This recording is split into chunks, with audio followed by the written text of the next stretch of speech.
Ninawasalimia sana jamani. Nawatakia weekend nzuri. Pia natumaini mko salama. Na kuna story.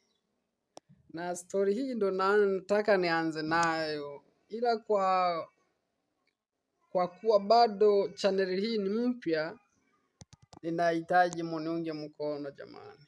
Muni subscribe, muni like, muni share pia kwa wenzenu. Ili tuwe wanafamilia, tuwe tunapiga story. Nimeanza sasa na story hii ambayo nimeiweka kwenye fumbo ili wenye uelewa wa juu wanielewe, na mtanijibu kwenye comment na nitarudi pia kujibu kutokana na maoni mtakao mmeyatoa. So kuna ng'ombe na ng'ombe huyu ako pahali pa siri, ila kila mtu ana haki ya kuweza kufika huko aliko ili aweze kujikamulia maziwa na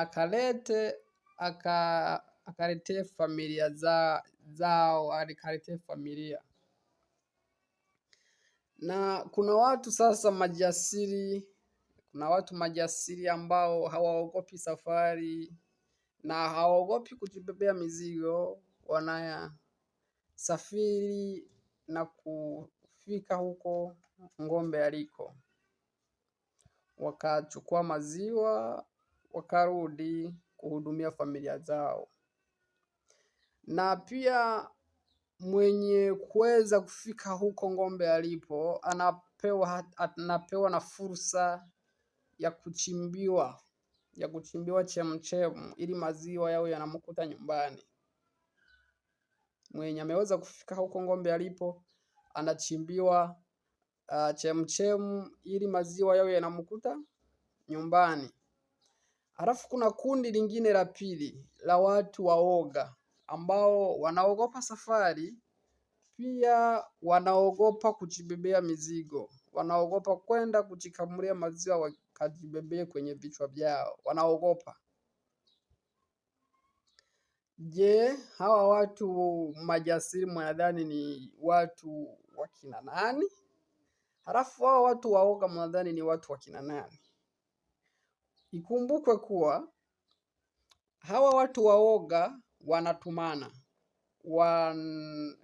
wana jina waliloweka mbele ili wawe wanatumia hilo ili liwe linawaletea maziwa, ila wenye wanatuma hawapati chemchem na hawapati maziwa ya kutosha, wanapewa kidogo kwa sababu anayewaletea analeta maziwa ya wengi, anawaletea kidogo kidogo, na pia hawapati chemchem.